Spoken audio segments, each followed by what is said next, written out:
Bao top na hong ning kapal sa kitiyo. Lung sit na happy na dim zing kabi kulit kabelu papathin. Hun hak sale bu yung tam takalin ng man hun palipi. Latate ho mun katahong tay ho min latute ho. Jil khom thei lo sim khom thei nai lo ma lo hun le media te ho mang sa in. Latute ho kipol khom thei nai dingin kipol khom thei nai dingin nangin. Hun palipi lamin lo pi cho hen nakin ki pa thu ge no hi. Jebet si loin kumtung hinna kumtung mal som na lepi apelin lakin ki pa thu ge no hi. Tunita ga hin la thu sim kiting la gen nigin ka kising sawa. Keima gen tu le ngai hatu ding pi te ho so selung thim ngai to na nang man thu ne lang nang ma thu tak te be cha nang man la cha ten heleu la ti te be cha ka gen do ngai thami pi te ho tu na thu tak chai bang tak he thiam the ding le hin ko mang ta the ding nang in e mal som pi din mal som na ka don ki bo ko he ngai tu te ho zo se kami mal ti tu ka poi mo dan dung ji che tu la thu in nang in e holim pi in tin la holim pi na do yum tak mai kalal pa do tak mai je su minin la kien ka hong don wa he amen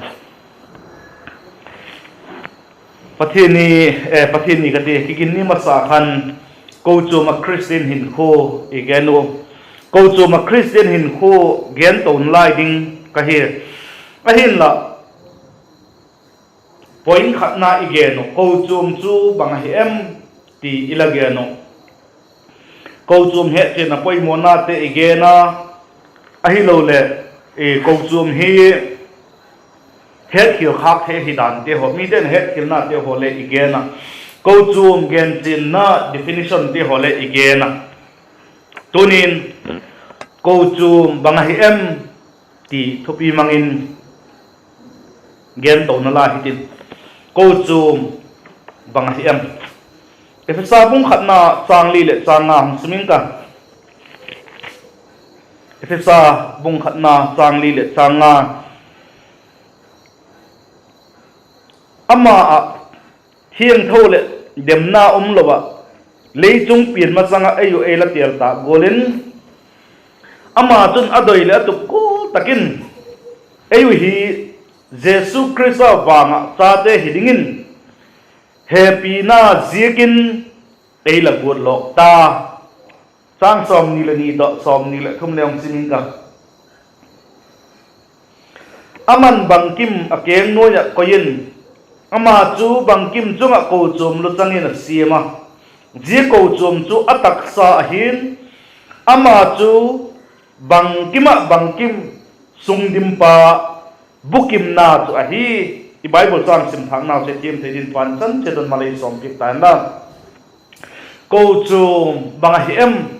ti igen to ba tunin apoin amasalama gen na ala tep te ti aringa chun apoin li na ang hi ka gen ko thi Kochuam chu banga hi em ti na noya apoin li na ka ba gen no ma ji chu banga hem ti le Kochuam kiti hi khovel kisim masangin gen lok mu lok god lok alahita hi di Bible sang sim naw sun ei gen sin hi Christian ging tu kahi kiti tam tak mai Bible ging tu kahi kiti tam tak mai te ho chun god lok gen lok mu lok ti thu Bible ki gen te ho he mi mal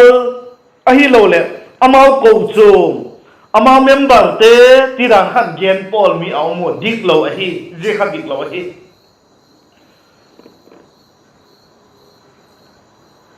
leichung pian masang a ayu e la tel ta golin ama doi ama achun adoi le atu gol takin ayu hi Jesus Christ wang acha te hidingin happy na zikin e la god lok tai ati happy na zikin e la god lok tai ati kha mimal danin again no khen khatte ho chu god lok lo hi zikun wangam che the lo ring bang le ong le kilomin a ong to kahi ahin la Bible in je gol chu again po mimal god lok ahi lo le gen lok mu lok ki mimala hingai lo hi ti I het mil lo ding ahi pathirin khovel ki sim masanga agot lok amu lok hi igen tak sa golin mimal ahi po Kochuam hungum ding hi ahi ti I het mil lo ding ahi Kochuam hungum ding hi alam lok ta alagut lok ta hi je pathian Kochuam Krista taksa mo bung som ni le tang som ni le ni som ni le thumna lam again na je Kochuam ataksa ahin ati pen kha je pen kha again na hi Krista taksa thagau khieng thawin agom khom te ti tiu hi em dingon thagau khieng thawin agom khom ki pol khom te hi ahiu mugot lok kiti Kochuam kiti chu jete chu ahi ti kha jete chu ihiu ti het mil lo ding ahi jijiga don kole Krista ginna ngate ho so si ji got lok ma te la ka chun apam ahi kole Krista ginna ngate ho zo si chu ji got lok ka chun la ka chun apang ahi jijiga hin pathian na sep bukim chu Leilevan sim sangin le athupi zo hi ti het min lo ding wa hi again nom chu Kochuam sim pitin Kochuam Krista taksa bakte sukbutit chu Leilevan sim sangin le athupi zo alo pi zo hi ti het min lo ding wa hi je chu bang hem pathianin athil tuk chu thagaw mang thai te huk dam na chu pathian Kochuam siam na hi thagaw mang thai khatimat na khan le pathian Kochuam siam na hi ti kha I het min lo ding a hi jesu khovel ki siam masanga gut lok mu lok ala hi ta hi ti kha I het min lo ding a hi jega chun gut lok mu lok mi mal hilo Kochuam thagaw thieng thun a guk khom ki pol khom te ho kha Kochuam a hi Krista taksa ba a hi je chu hi I Bible in good law mu law ala ti kha a point amasa apat gen to di hilen a point nga na rin tin tun za ka ding a point ni na ding ka ba gen nom chu Kochuam ki siam do na dan Kochuam ki siam do na dan I thopi kha Kochuam chu bang hem ti in ka hong koi su ka kha Kochuam ki siam do na dan the structure of the church mo structure of the church chu bang hidim Kochuam chu khatna ringin Kochuam chu Krista suang pi chunga ginna ngate ki patahung ki siam no ka hi Kochuam ki ti chu Krista suang pi chunga ginna ngate akipata siam no ka hung ma hi ti het min lo ding a hi chanchin pha ma thai na sik bung som le guk na sang som le ge na chun hitin akiziga bung som le guk na sang som le ge na chun nang peter lahi ti ka hun hil belap hi ahin jesung pi chung ahin ka Kochuam chu leming kadin mithikul kot khak chun nang zo puna alati hi pathianin peter Krista henna api golin Kochuam chu Krista sung pi chunga thagaw thieng thon ki thu pi na thagaw thieng tho ki thu pi na het na le gin na ngate ki patin ahum ki siam no a hi ti kha I het min lo ding a hi kan kha ten je hi he boyo Peter ati kha Greek power chun sung a hi khoti khati again no ne gen hi len tamina hele je khani phat chum diu tamin ke he pu lam chu ka gen ko poi ka he na ka gen ko poi Krista sumpi chunga ngate ginna ngate akipara khong siam dok ahi ti kha het min lo ding ahi I Bible le again ahi Krista ginna ngate akipata kha Kochuam chung ki siam dok ahi ti kha het min lo ke ning ahi mithiam ten asuyo Jerusalem temple lui akon asunga kon sung tum len pi sung len pi oma je sung pi chu Abraham in atapa Ishak mai cha ma alat na dinga asil na sung pi kha hi atiwa je kha angai sang ma jingo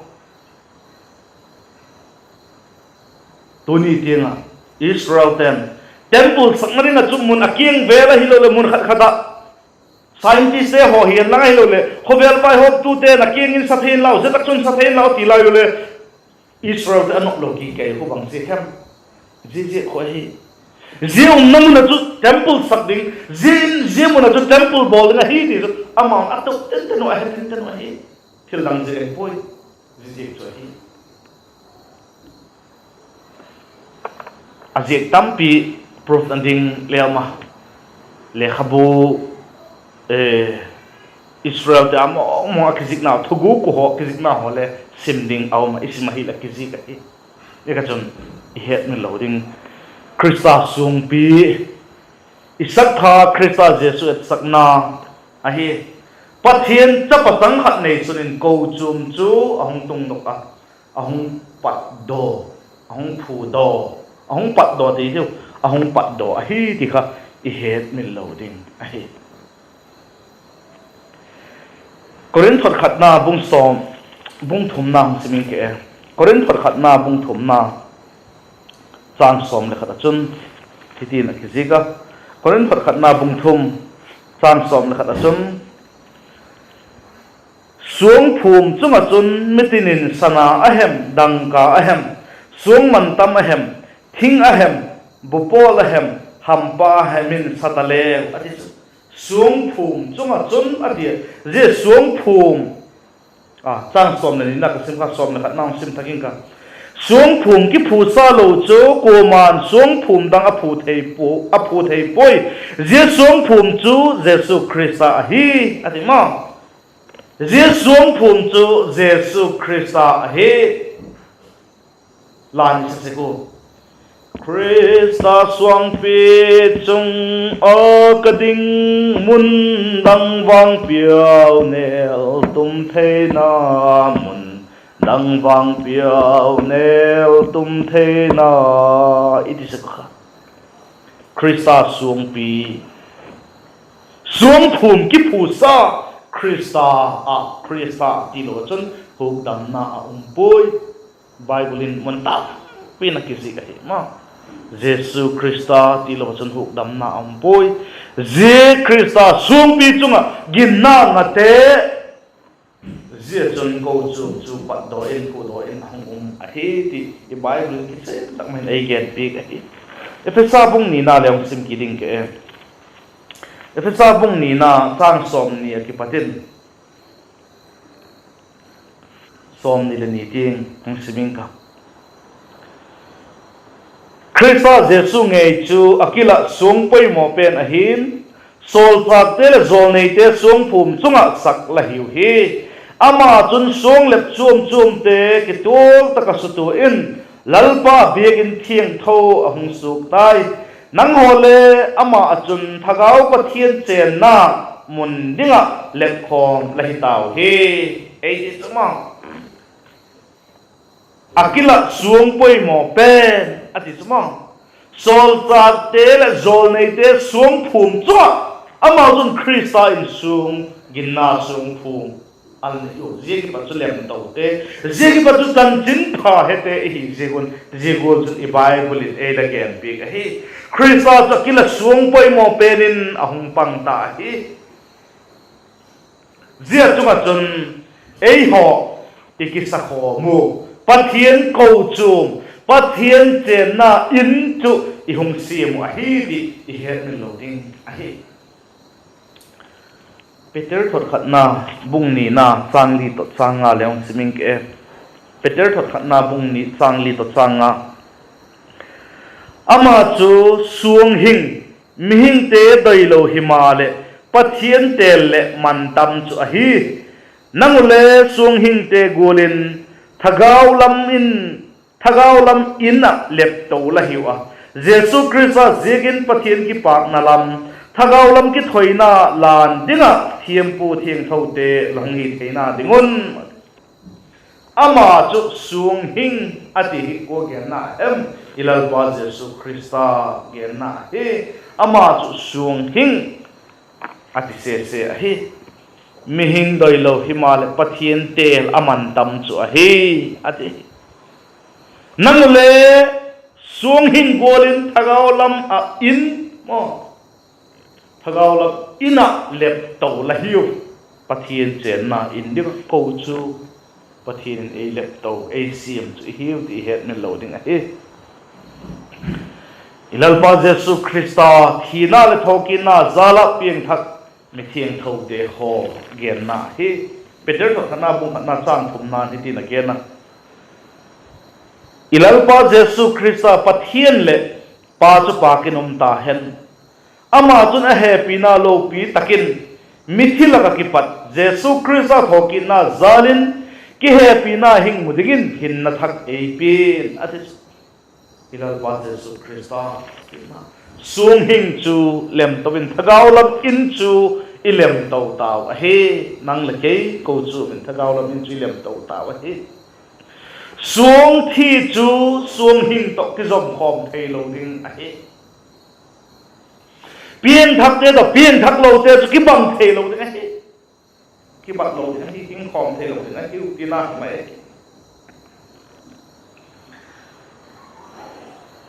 sung hing pieng thak sa te get na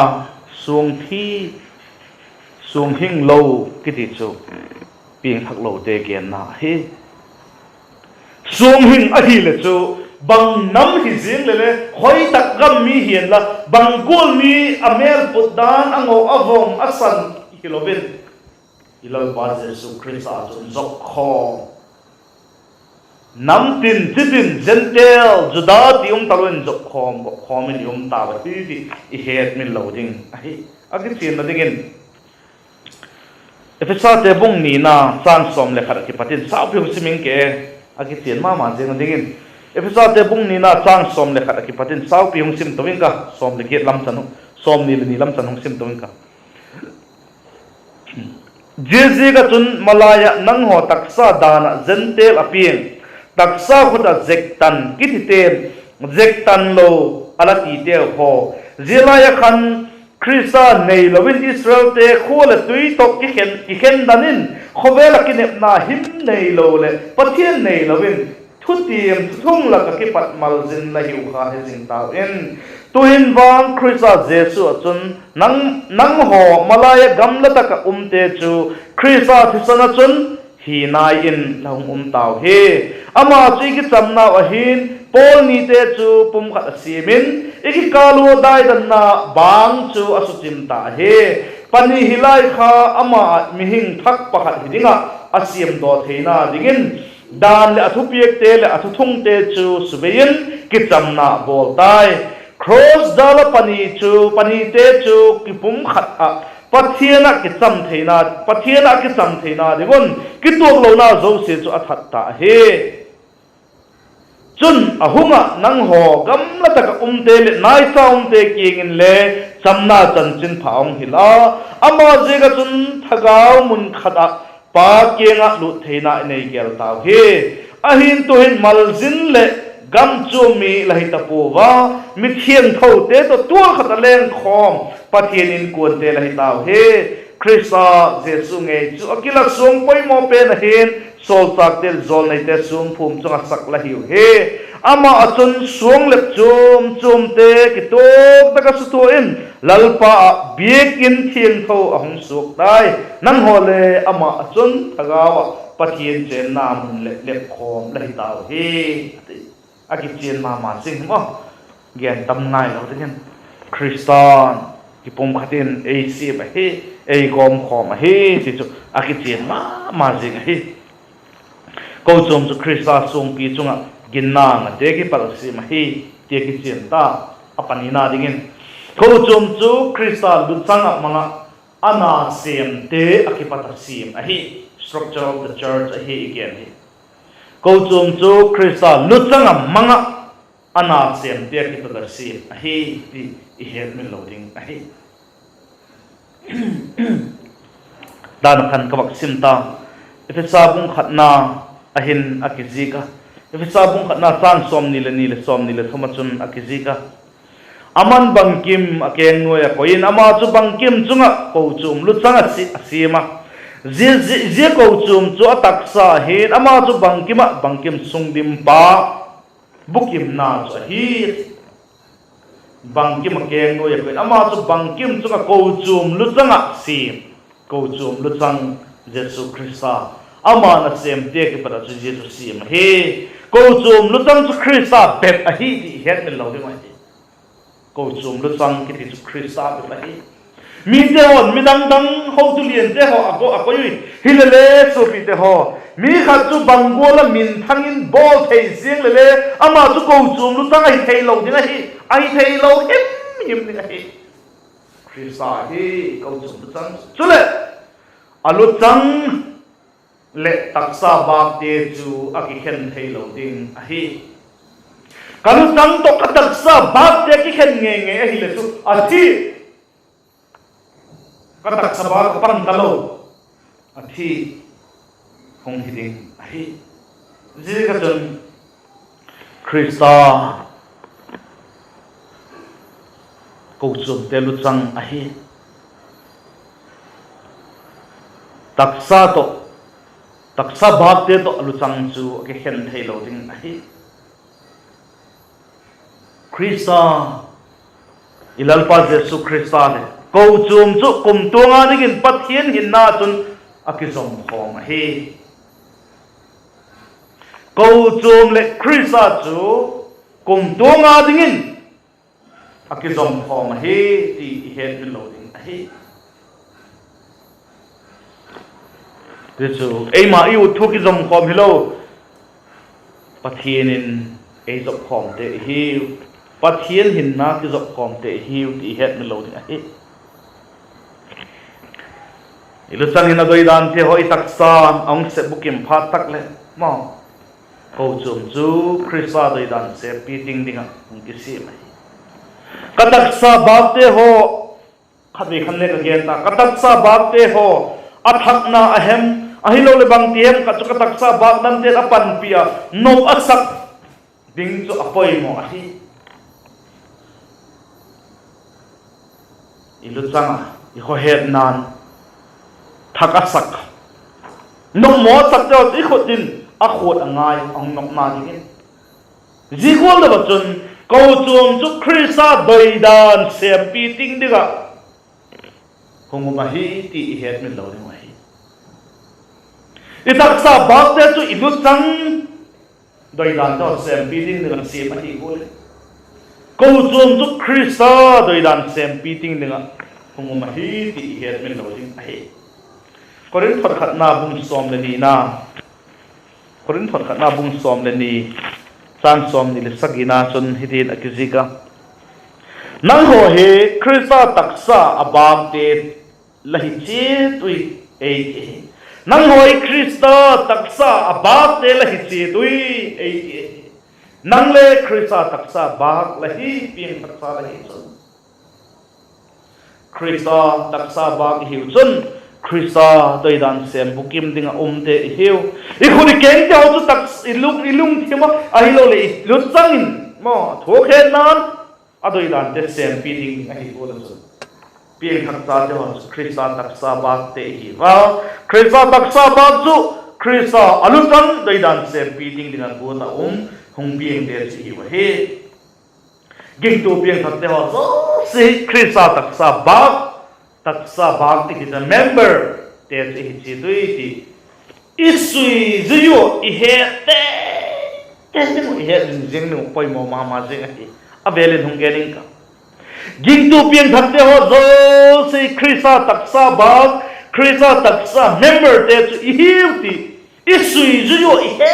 jing no poi mo ma jing a he ji he mil khak tak le mo isep dinga poi mo pen isem ka thei pu ihemil khas kai Christa taksa bak ka hita Christa alutang doi dan se pi tin ding chu ke mo pok na hi ki he che ding wa he zia sang hi lo pi zo le za zo ki ti chu thei lo ding hi thei lo ding a be ding ge ging tu pian thap te ho zo se chu Christa taksa bak member te la khat ka hi ti I head dingo isep izui dingo I boarding go chi boarding ma hi ria sa la chu thupi zo lo pi zo ko vela hin thei ngai lo ni hi van gam itun dinga ilo pina ding chu ji chu hi ti I het men lo ding wa hi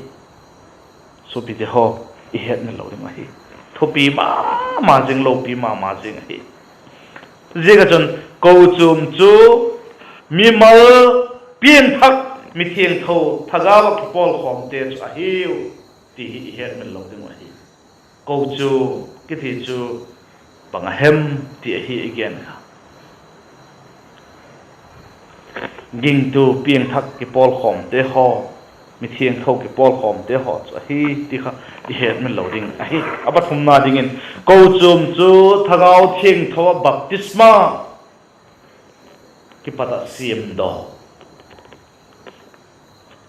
Kochuam chu thagau thieng tho baptisma ki pata siam do a hi ti I het men lo ding a hi koren thot khat na bung som le ni tang som le thum na chun hi ti na ki ji ka bung som la ni chang som la thum na chun thagau pakhata ilengo taksa pum khada baptiz hi tawa judahin gentel hi talew sokhin soklo hi talew hin le thagau pakhata don khom chit ding asim hiu thagau pakhata don khom chit ding asim hiu ilengo taksa pum khada baptiz hi tawa Jesus Christa ginna nei te thagau thieng thowa baptisma chang jite chu Kochuam chu siam do he bang te ka je baptisma thagau thieng tho baptisma hi ki chang ham te mi ta pi tak mai ta angai to a he boyu thingtang lam mun khen ka che nan le a boyu phai dong jing in le mun khen khaten mi a boyu khen khate chun thagau thieng tho chan boi ting kai het thiam thei ngon thagau thieng tho chu chan boi ngai a hi ati wei chu chan boi ti tak le thagau thieng tho changa bang thiam ka ta kha a hi lo deu ti mai le hin pa ngai lo de hum kha ngai a hi ati sek je ko chun chan boi ti mai ka the khen khate thagau thieng tho chu chan boi ngai a hi ati Bible in thagau thieng tho chu boi na thagau a hi poi ATP la hi je ka chon vachan boi hel ling kha hi po ilal pa Jesus Christian ei tat na he che na pian thak na dik tak nei ne chon thagau thieng tho chu ei mai na cheng ta je thagau thieng tho ei ma a chen chu thagau thieng tho baptist hi na hi ti kha I het mit loading a hi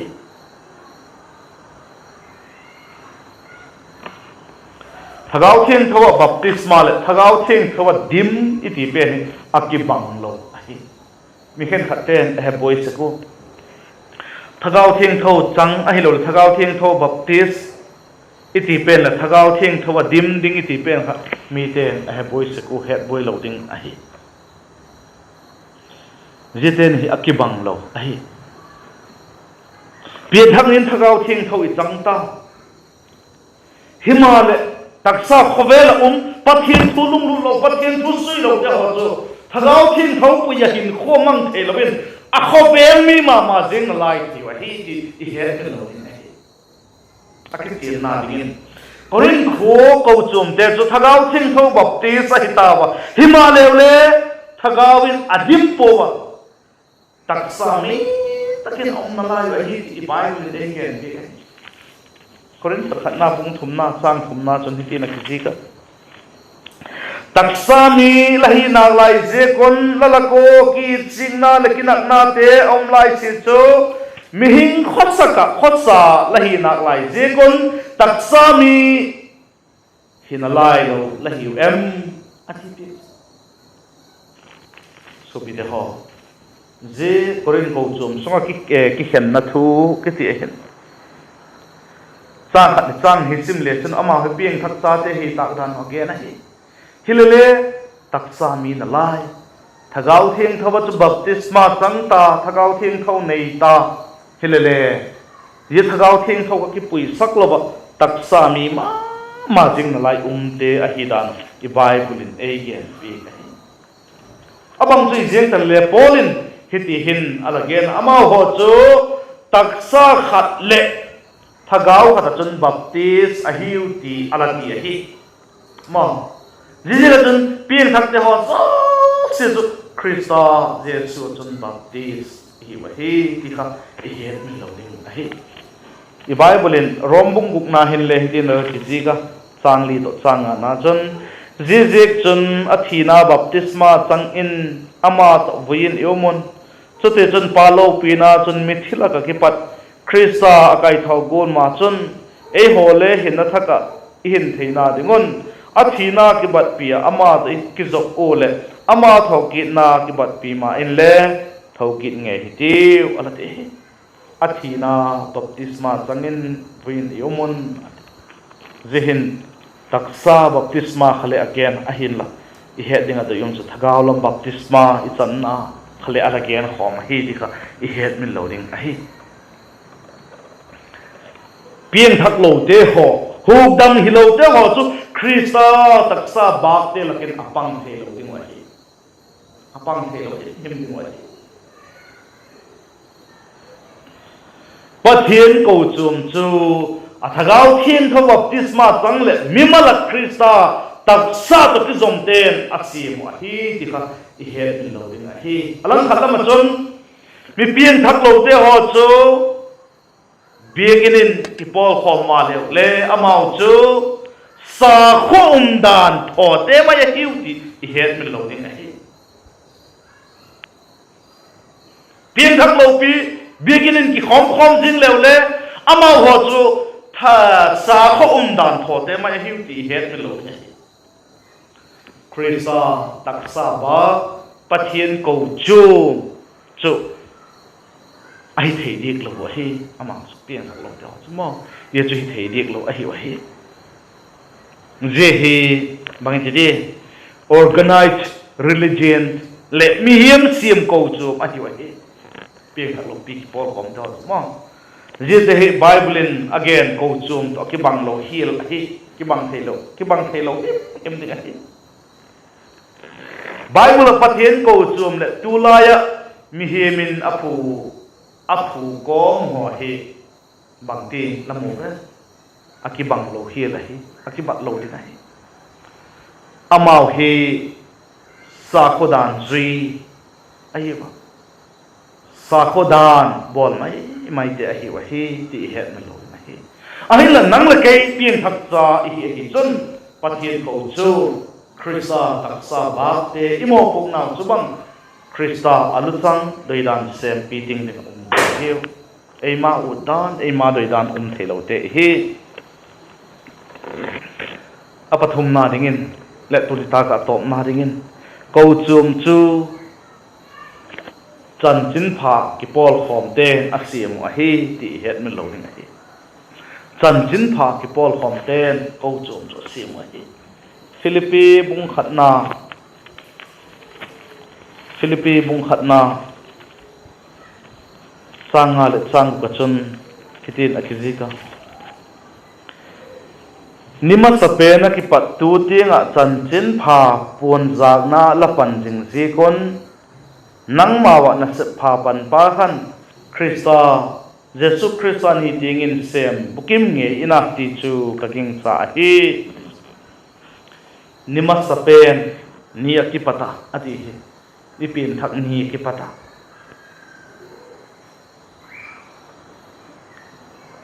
biegini kaini kha hilo baptisma iba tanni khailo biegina imin iba kumni khale a hi poi mo nima sape ati hi pin thak nai nei ni pathian thua chanchin pha ki pol khom na ipan nan de kha ken a hi ti kha het min lo ding a hi pathian he pi na thutaka he to igin ni wa khan jini khanam ki pan hi jini chu ipin thak na niu jini chu ging tu dang te ho to chanchin phai ki pol khom niu chu hi jini ki pata ati kha jini man sape ni pathian na set na le again khom ma la hi jebi ki pol khom na hin lalpa uma ma chanchin pha ki pol khom na chun lalpa au zia chun na phasep nuam na te ho na phasep te ho chu ahung ki pan je ki pada sun ama doi dan anasep na phasep ding ilal ba Jesu Kristan adoi te ho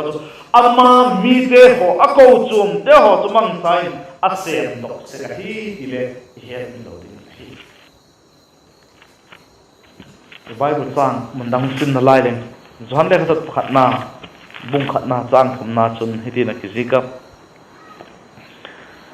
zon le khat khatna bung khatna chang thum kayun kamu le ka hit saw ma chu laki ngun le ka tak lan hi ti chun nangun le kayu to ke pol khom na la nei theina de ngun iki pol khom nau chu pa to chapa Jesu Christa to hi ala Christian te ki pol khom na hi mi hiam te pat do hi poi mi hiam te ki do isak na zeka hongum jing le a hi di poi a hi la Christa ki pol khom ma Christa ki pol khom na thieng tho ti se se he hobel pumpia chu hi je het na lo nai ko chom te tak chu Christa Jesu ki pol khom na thieng tho hobel pom pi na zo si chun je ko chu dik tak chu ma hi ka het min lo ding a hi je ki pol khom na chun lalpa chu ilalpau ti ma pathian chu ilalpau he Christa ginna ngaten asak ko chum chu hi